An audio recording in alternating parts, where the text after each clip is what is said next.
चलिए दोस्तों, आज हम देखेंगे फंडामेंटल राइट। ठीक है, फंडामेंटल राइट बहुत ही इंपॉर्टेंट टॉपिक है। इसको हिंदी में बोलते हैं मौलिक अधिकार। ठीक है, मौलिक अधिकार। दोस्तों, आज हम इस टॉपिक पे बात करेंगे। ये टॉपिक अपने आप में बहुत इंपॉर्टेंट है। यहाँ से करीब 2 से 3 क्वेश्चन पुटअप किए जाते हैं हर एग्ज़ाम में, लगभग हर एग्ज़ाम में। कोई भी एग्ज़ाम आप दे रहे हो, चाहे वो एसएससी दे रहे हो, चाहे वो रेलवे दे रहा हूँ, ठीक है, चाहे वो रेलवे दे रहे हों या फिर स्टेट पीसीएस दे रहे हों या यूपीएससी दे रहे हों या अदर कोई भी एग्जामिनेशन आप दे रहे हो, फंडामेंटल राइट से 2 या 3 क्वेश्चन जरूर पुटअप किए जाते हैं। इसलिए इसका इंपॉर्टेंस बहुत बढ़ जाता है। तो आज हम इसी पे बात करेंगे। तो दोस्तों, फंडामेंटल राइट भारतीय संविधान की किस भाग में है, यहां से भी क्वेश्चन पुटअप किया जाता है। तो फंडामेंटल राइट भाग 3 में है। ठीक है, कौन से भाग में है? भाग 3 में है। या किस संविधान से लिया गया था, किस देश से ग्रहण किया गया था? तो ये लिया गया था अमेरिका के संविधान से, यानी कि यूएसए के संविधान से फंडामेंटल राइट को लिया गया था। अब हम बात करते हैं कि इस मौलिक अधिकार में कितने अनुच्छेदों की बात कही गई है। तो अनुच्छेद बात कही गई है 12 से लेकर 35 तक। कितना? अनुच्छेद 12 से अनुच्छेद 35 तक। लेकिन अब सारे इंपॉर्टेंस थोड़ी ना है अनुच्छेद, कुछ इंपॉर्टेंट अनुच्छेद है, कुछ इंपॉर्टेंट आर्टिकल है, हम उस पर चर्चा करेंगे।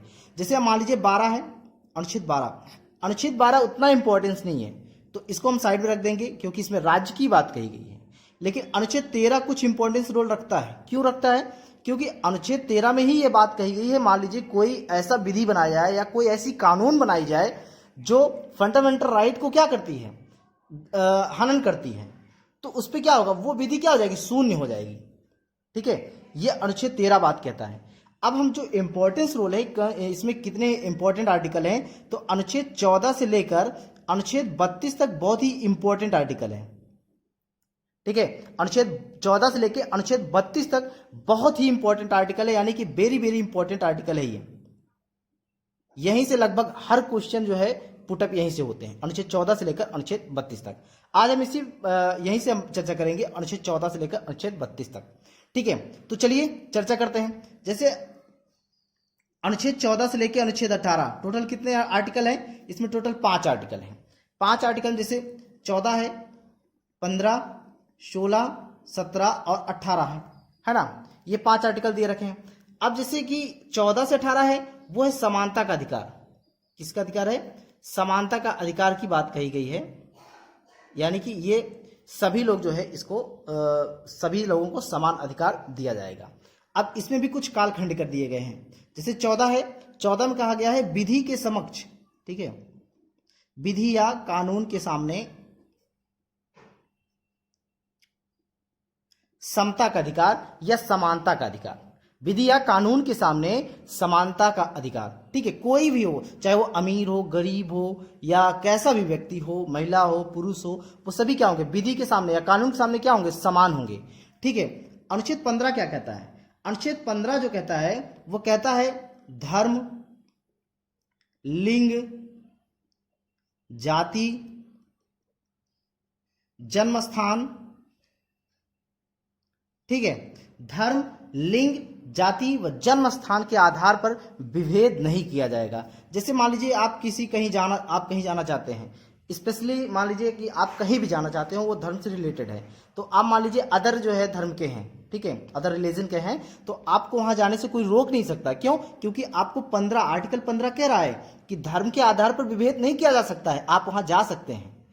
लिंग की बात करें, जैसे मान लीजिए कि कोई महिला है या पुरुष है, हम इसी पे लेंगे, तो महिला पुरुष में हम लिंग की बात करते हैं, जैसे कि इस आधार पर भी कहीं विभेद नहीं हो सकता है। मान लीजिए कि यहाँ महिला ऑटो नहीं चला सकती, या महिला बाइक नहीं चला सकती, या फिर बस नहीं चला सकती, सब कुछ चला सकती है। जो एक पुरुष कर सकते हैं, जो पुरुष का काम दायित्व है, वही महिला भी कर सकती है। ठीक, तो लिंग के आधार पर भी कोई विभेद नहीं किया जा सकता है। जाति के आधार पर भी कोई विभेद नहीं किया जा सकता। अब जाति के मतलब क्या है? जैसे मान लीजिए कोई दलित जाति का या अनुसूचित जनजाति का है, ठीक है, एससी है या एसटी है, ठीक है, मान लीजिए इसके SC ST है, मान लीजिए कोई होटल खोला है, वहाँ कह रहा भैया आप SC ST हैं, हमारे यहाँ मत आइए, तो ये क्या कर देगा, ये कहता है भैया हमारा फंडामेंटल राइट है, आर्टिकल 15 कहता है कि जाति के आधार पर विभेद नहीं होना चाहिए, तो इस वजह कहता है भैया हम भी होटल आएंगे, खाएंगे भी तुम्हारे यहाँ, ठीक है। तो आर्टिकल क्या कहता है, आर्टिकल 15 भी कहता है जाति के आधार पर विभेद नहीं होना चाहिए।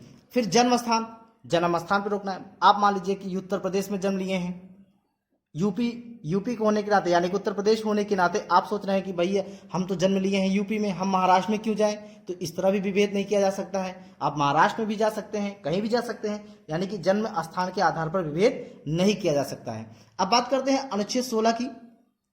अनुच्छेद 16 में क्या बात कही गई, अनुच्छेद 16 में कही गई लोक नियोजन के अवसर पर समता का अधिकार है, ठीक है। लोक नियोजन मतलब है जैसे कोई सरकारी नौकरी कर रहा है, उन पे क्या है, उन पे जो भी समानता का अधिकार दिया गया है। अब हम बात करते हैं अनुच्छेद 17 की। अनुच्छेद 17 है अस्पृश्यता, ठीक है, अस्पृश्यता का अंत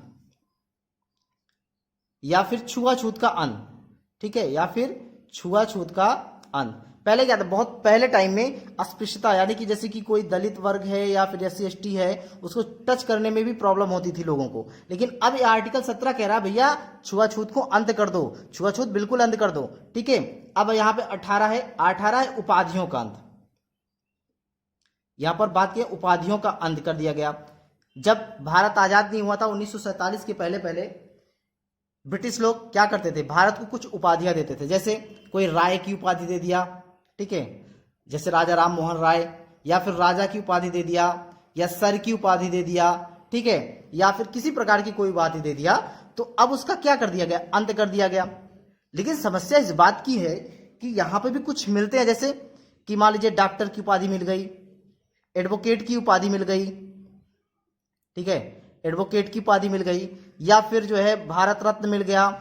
तो सुप्रीम कोर्ट ने कहा कि ये कोई उपाधि नहीं है, ये एक सम्मान है, ठीक है। जैसे भारत रत्न हो गया, पद्म श्री हो गया, पद्म भूषण हो गया, परमवीर चक्र हो गया, अशोक चक्र, ये सभी क्या है, ये सभी उपाधि नहीं है, ये सभी एक सम्मान है। तो इस वजह से आर्टिकल 18 इनकी अनुमति देता है कि भाई आप लोग दे सकते हैं। बात समझ में आ गई। 14 से 18 क्या है, फिर से आपको बता रहा हूं, 14 से 18 समानता का अधिकार, राइट टू इक्वलिटी है। इसमें 14 क्या कह रहा है, विधि के समक्ष यानी कि विधि या कानून के सामने कोई भी व्यक्ति, महिला हो या किसी प्रकार से कोई विभेद नहीं किया जा सकता है। और अनुच्छेद 15 कह रहा है धर्म, लिंग, जाति या जन्म स्थान के आधार पर विभेद नहीं किया जा सकता है। अनुच्छेद 16 कह रहा है लोक नियोजन के अवसर पर समता का अधिकार, यानी कि आप कहीं सरकारी नौकरी कर रहे हैं या किसी प्रकार की नौकरी कर रहे हैं, वहां पर भी आपको लोक नियोजन यानी कि वहां भी समानता का अधिकार दिया जाएगा। अनुच्छेद 18 कह रहा है उपाधियों का अंत, लेकिन अनुच्छेद 18 ये भी कह रहा है कि भैया भारत रत्न, पद्म श्री, पद्म भूषण, पद्म विभूषण या अशोक चक्र, परमवीर चक्र, किसी प्रकार का जो सम्मान होगा वो आप लोग दे सकते हैं, ठीक है। अब हम बात करते हैं स्वतंत्रता का अधिकार। स्वतंत्रता का अधिकार किस में होगा, स्वतंत्रता का अधिकार जो होगा वो होगा 19 से 22। आर्टिकल 19 से 22 क्या होगा, स्वतंत्रता का अधिकार, राइट टू फ्रीडम, ठीक है, राइट टू फ्रीडम की बात कही गई 1922। यहां से भी क्वेश्चन पुटअप कर लिए जाते हैं। तो इसमें हम देखेंगे जैसे अनुच्छेद 19 देख लेंगे, ठीक है, अनुच्छेद 19, अनुच्छेद 20, अनुच्छेद 21, अनुच्छेद 22, इसमें कितने हैं, टोटल 4 हैं, टोटल 4 है ना। तो ये चारों बहुत इंपॉर्टेंट है, ये भी ध्यान रखिएगा, ये इंपॉर्टेंट टॉपिक है। क्यों, क्योंकि इसमें कहा गया है इसमें 6 प्रकार के अधिकार हैं वर्तमान में, लेकिन पहले कितने थे, 7 थे 19 में। जैसे 19A, B, C, D, E, F, ठीक है, ये 7 अधिकार थे। अब इसमें बात क्या कही गई थी 7 अधिकारों में, जैसे 19A में कहा गया था वाक एवं अभिव्यक्ति की स्वतंत्रता, ठीक है, क्या कहा गया था, इसमें कहा गया वाक एवं अभिव्यक्ति की स्वतंत्रता, यानी कि आप बोल सकते हैं, अभिव्यक्त कर सकते हैं, यानी कि बोलने की आजादी किसमें है, 19A में है, ठीक है। और अगर हम बात करें 19B में, यहां पर आप 19B में, इसका मतलब आप सम्मेलन कर सकते हैं, ठीक है, कहीं भी आप सम्मेलन कर सकते हैं, 19B में ये बात कही गई है। अब यहां पर जैसे कि 19C है, 19C में क्या बात कही गई, संघ बनाने का अधिकार, यानी कि आप जैसे कि भारतीय नागरिक होने की वजह से आप कहीं भी संघ बना सकते हैं, कोई पार्टी बना सकते हैं, कोई दिक्कत नहीं, आप पार्टी भी बना सकते हैं, ठीक है। अब बात करते हैं हम अगला 19D की बात। 19D में क्या कहा गया? संचरण। ठीक है, संचरण की बात कही गई है। आप कहीं भी घूम सकते हैं, टहल सकते हैं, ठीक है, आप संचरण कर सकते हैं, कहीं भी जाके सकते हैं। फिर उसके बाद हम बात करते हैं 5 का, 1 2 3 4 5 6, ये जी होगा 7। ठीक है, 5वें के नंबर बात करेंगे। 5वें क्या है? 19E में क्या है? 19E में निवास करने का अधिकार है। आप कहीं भी जाकर निवास कर सकते हैं। ठीक है, कहीं भी आप निवास कर सकते हैं। उसके बाद हम बात करते हैं 19F की। 19F में बात कही गई थी संपत्ति का अधिकार, लेकिन अब जो संपत्ति है, आप संपत्ति तो रख नहीं सकते हैं, क्योंकि संपत्ति के अधिकार को अब हटा कर दिया गया है, कानूनी अधिकार कर दिया गया है। ठीक है, कानूनी अधिकार बना दिया गया है, वो भी 300A में या 300 का में कानूनी अधिकार, संपत्ति का अधिकार बना दिया गया। यानी कि संपत्ति का अधिकार अब खत्म कर दिया गया है, क्योंकि वो पहले फंडामेंटल राइट था, लेकिन बाद में क्या कर दिया गया? बाद में इसे कानूनी अधिकार बना दिया गया। ठीक है, और भी किस आर्टिकल, किस संविधान संशोधन के तहत? वो भी 44वें संविधान संशोधन के तहत। 44वें संविधान संशोधन के तहत 300A में संपत्ति के अधिकार को कानूनी अधिकार प्रदान कर दिया गया, और ये भाग 12 में है, ये भी ध्यान रखिएगा, ये भाग 12 में है। बात समझ में आ गई ना? चलिए अगला है 19G में। 19G में बात कही गई है कि वृत्ति का, ठीक है, 19G में वृत्ति की बात कही गई है। जैसे कोई आप कारोबार कर सकते हैं, या मान लीजिए कि आपका डिग्री होनी चाहिए। ऐसा नहीं कि डिग्री नहीं है तो आप कोई भी कारोबार, डॉक्टरी भी पढ़ लेंगे तो डॉक्टरी भी खोल लेंगे, नहीं, आपका डिग्री होनी चाहिए। आप डॉक्टर हैं, डॉक्टर पढ़े लिखे हैं, तो आप डॉक्टर का डिग्री लेने के बाद आप जो है क्लिनिक खोल लीजिए। आप कुछ भी आप हैं, कोई भी आप काम कर सकते हैं। तो अनुच्छेद 19G में कहा गया है कि कोई भी वृत्ति, कोई भी व्यापार आप कर सकते हैं, बशर्ते उसके लिए डिग्री होनी चाहिए। ठीक है, फिर से आपको बता रहा हूं मैं, आपको शुरू में 19A में क्या बात कही गई है, मैं आपको याद दिला रहा हूं। 19A में बात कही गई है वाक या वाक स्वतंत्रता, यानी कि वाक या अभिव्यक्ति की स्वतंत्रता। और 19B में क्या बात कही गई? शांतिपूर्वक, भैया आप निरायुष सम्मेलन कर सकते हैं। शांतिपूर्वक अगर कोई सम्मेलन करना है तो आप, 19B कहता है कि शांतिपूर्वक आप कोई सम्मेलन कर सकते हैं। और उसके बाद 19C क्या कह रहा है? 19C कह रहा है संघ बनाने के लिए, कोई पार्टी बनाने के लिए 19C कह रहा है। ठीक है, अब 19D क्या कह रहा है? भारत के राज्य क्षेत्र में कहीं भी आप घूम सकते हैं, टहल सकते हैं, संचरण कर सकते हैं। ठीक है, और उसके बाद 19E में क्या कह रहा है? 19E में कह रहा है कि भारत के किसी विभाग में आप निवास कर सकते हैं। पहले जम्मू कश्मीर को छोड़कर था, लेकिन अब इसमें जम्मू कश्मीर भी आ गया। ठीक है, जम्मू कश्मीर भी आप निवास कर सकते हैं, वहां जमीन लिया जा सकता है। और उसके बाद ये 19F में क्या था? 19F में संपत्ति को अधिकार था। संपत्ति को अधिकार को कानूनी अधिकार बना दिया गया। किस संविधान संशोधन के तहत? 44वें संविधान संशोधन के तहत। किस भाग में रखा गया? भाग 12 में रखा गया। किस आर्टिकल के तहत? आर्टिकल 300A के तहत। और अनुच्छेद 19G के तहत क्या है? अनुच्छेद 19G के तहत कोई भी काम, कोई भी व्यापार आप कर सकते हैं, उसका अधिकार प्रदान किया गया है। ये अनुच्छेद 19 में बात कही गई। टोटल 7 अधिकार थे मूलतः। यहां से भी क्वेश्चन पुटअप कर लिए जाते हैं कि मूल रूप से अनुच्छेद 19 में कितने अधिकार प्रदान किए गए थे? तो 7 प्रदान किए गए थे, लेकिन अभी वर्तमान में कितने हैं? वर्तमान में 6 हैं। वर्तमान में 6 हैं। क्यों? क्योंकि 19F हटा दिया गया है, ये एक कानूनी अधिकार बना दिया गया है। चलिए हम 19 अब 20 की बात कर लेंगे। अनुच्छेद 20 क्या कहता है? अनुच्छेद 20 कहता है अपराधों के लिए दोष सिद्धि के संबंध में संरक्षण। ठीक है, जैसे कोई मान लीजिए अपराधों के लिए दोष सिद्धि का संबंध संरक्षण की बात कही गई है। और यहां पे अनुच्छेद 21 है। अनुच्छेद 21 प्राण एवं दैहिक स्वतंत्रता का संरक्षण कह रहा है। प्राण एवं दैहिक स्वतंत्रता, ठीक है, प्राण एवं दैहिक स्वतंत्रता की बात कही है। लेकिन हम यहां पे आपको एक बात बता दें, 21A आप पढ़े होंगे, शिक्षा का अधिकार। ठीक है, शिक्षा का अधिकार 21A में है।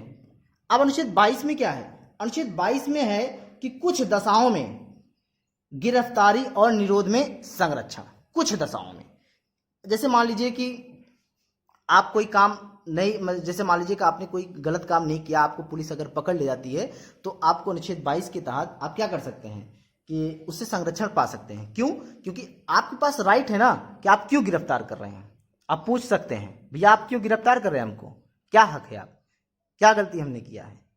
लेकिन कुछ मामले ऐसे हैं जिसे आपको गिरफ्तार कर दिया जा सकता है। जैसे मान लीजिए कि सूचना मिली है, पुलिस को सूचना मिल गई, भैया आप आतंकवादी से मिले हुए हैं, या आप टेररिस्ट मिले हुए हैं, या किसी ऐसे व्यक्ति संगठन से मिले हुए हैं, उसे डर है, तो आप उसको डर बनाने के लिए, डर को हटाने के लिए आपको पहले से गिरफ्तार किया जा सकता है।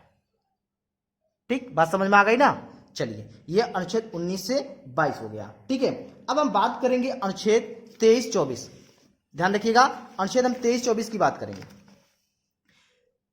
अनुच्छेद 23-24 हम पूरा हम आर्टिकल लेके नहीं चलेंगे, लेकिन आज हम कुछ भी पढ़ाएंगे तो वो ठीक रहेगा, तो कल फिर हम इसको पूरा करेंगे, इसको 2 खंड में पढ़ाएंगे। ठीक है, अनुच्छेद 23 में बात कही गई है शोषण के विरुद्ध अधिकार। शोषण के विरुद्ध अधिकार की बात कही गई है। यह भी बहुत बार क्वेश्चन में पूछा गया, शोषण के विरुद्ध, ज्यादा करके अनुच्छेद 24 पूछा गया है। तो अनुच्छेद 23 में क्या है, जैसे अनुच्छेद 23 है, इसमें 2 ही है, अनुच्छेद 23 और अनुच्छेद 24। अनुच्छेद 23 में बात कही गई बलात्श्रम का प्रतिषेध। ठीक है, बलात्श्रम का प्रतिषेध। अब बलात्श्रम से क्या संबंध है, जैसे मान लीजिए कि आप घर बैठे हैं, किसी व्यक्ति को ऐसे पकड़ लेते हैं, जबरन पकड़ लेते हैं कि चलो यार ये काम करो, चलो काम करो, आप जबरदस्ती से काम करवा रहे हो, तो क्या है, बंधुआ मजदूरी जिसको बोलते हैं। बलात्श्रम, अपने बल के हिसाब से उसको श्रम करवा रहे हो, मेहनत करवा रहे हो, तो क्या कर सकता है, उस पर बलात्श्रम पर क्या किया है, प्रतिषेध किया गया है। तो यानी कि उसको राइट, उसको फंडामेंटल राइट है अनुच्छेद 23 के तहत।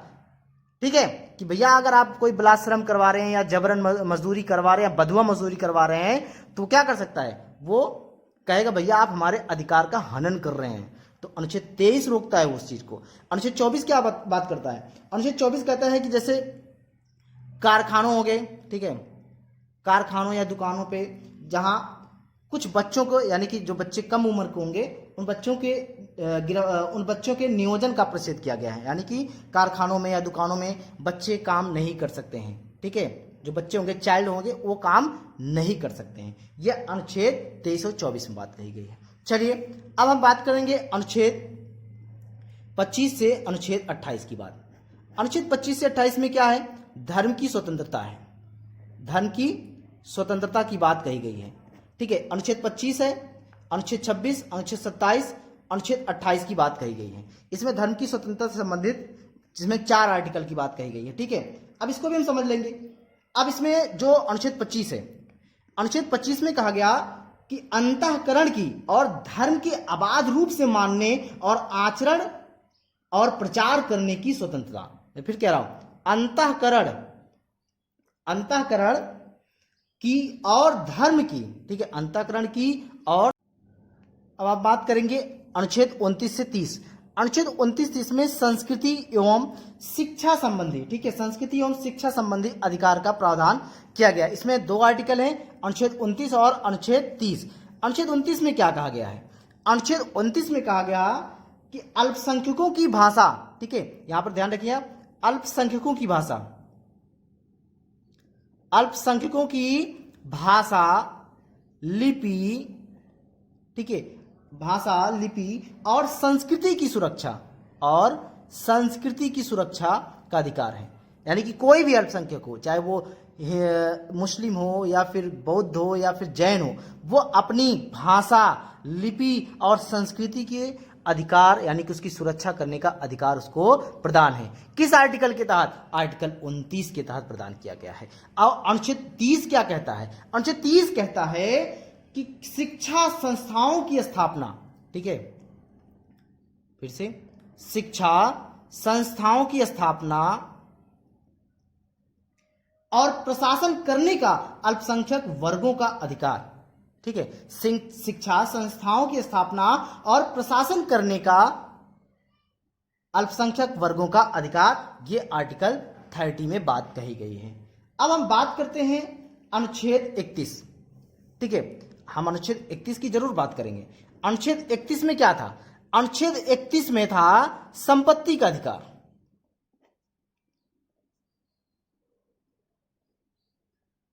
अनुच्छेद 31 में क्या था, संपत्ति का अधिकार। लेकिन इस अधिकार को 44वें, ठीक है, 44वें कॉन्स्टिट्यूशनल अमेंडमेंट, यानी कि 44वें संविधान संशोधन अधिनियम द्वारा अनुच्छेद 31 को समाप्त कर दिया गया। क्यों? क्योंकि इसको संपत्ति के अधिकार को इसको कानूनी अधिकार बना दिया गया, कानूनी अधिकार बना दिया गया। कानूनी अधिकार बनाने के बाद किस भाग में रखा गया? इसको रखा गया भाग 12 में, भाग 12 में रखा गया। और किस आर्टिकल के तहत रखा गया? अनुच्छेद 300A के तहत रखा गया। 300A के तहत भाग 12 में संपत्ति के अधिकार को कानूनी अधिकार प्रदान किया गया। किस कॉन्स्टिट्यूशनल अमेंडमेंट के तहत? 44। किसको हटाया गया? अनुच्छेद 31 को। और फिर इसके पहले भी अनुच्छेद 19 में मैंने बात किया था, किसको? अनुच्छेद 19F को। इन दोनों को, यानी कि अनुच्छेद 19F में भी संपत्ति का अधिकार था और 31 भी संपत्ति का अधिकार था, इसको हटाकर कानूनी अधिकार प्रदान कर दिया गया। अब हम बात करते हैं अनुच्छेद 32 की। अनुच्छेद 32 बहुत ही इंपॉर्टेंट है, टॉपिक है।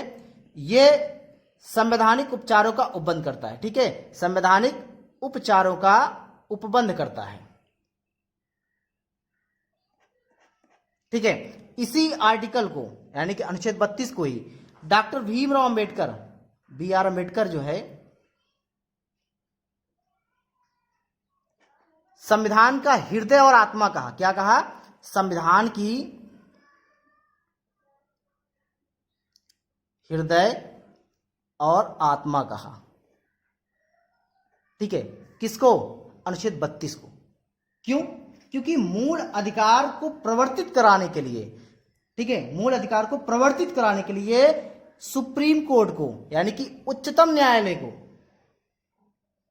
जैसे मान लीजिए कि किसी व्यक्ति का मूल अधिकार हनन हो रहा है, तो अनुच्छेद 32 के तहत 5 प्रकार की रिट दायर की जा सकती है। मैं 5 प्रकार की रिट कल बात करूंगा, ठीक है। हल्का आपको बता रहा हूं 5 रिट।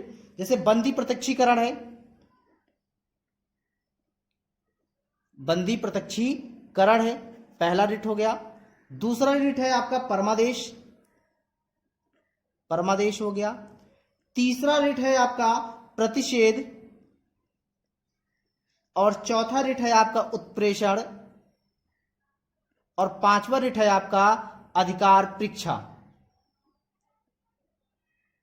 ये 5 प्रकार के रिट हैं आपके। अगर मान लीजिए किसी भी व्यक्ति का अधिकार, यानी कि मौलिक अधिकार हनन हो रहा है, ठीक है, तो क्या कर सकते हैं? अनुच्छेद 32 के तहत वो डायरेक्ट सुप्रीम कोर्ट में जा सकता है और रिट दायर कर सकता है कि हमारे फंडामेंटल राइट का हनन हो रहा है। और अगर हम बात करें कि क्या हाई कोर्ट में भी जाने की अनुमति है, मान लीजिए आपका किसी प्रकार का फंडामेंटल राइट का हनन हो रहा है, तो क्या आप हाई कोर्ट भी जा सकते हैं? बिल्कुल जा सकते हैं। किस आर्टिकल के तहत? वो जा सकते हैं 226, आर्टिकल 226 के तहत जा सकते हैं। यह ध्यान रखिएगा, आर्टिकल 32 के तहत सुप्रीम कोर्ट जा सकते हैं और आर्टिकल 226 के तहत हाई कोर्ट जा सकते हैं। बात समझ में आ गई? चलिए आपको एक बात और बता देते हैं, जो फंडामेंटल राइट है, मौलिक अधिकार है, ये वाद योग्य है। क्या है? वाद योग्य है, यानी कि इस पे आप इस पे सुप्रीम कोर्ट क्या करती है? सुनवाई कर सकती है, ठीक है। अब फंडामेंटल राइट को जो है न्यून तो किया नहीं जा सकता, लेकिन इसको बढ़ाया जा सकता है। कम तो नहीं किया जा सकता, बढ़ाया जा सकता है, ठीक है।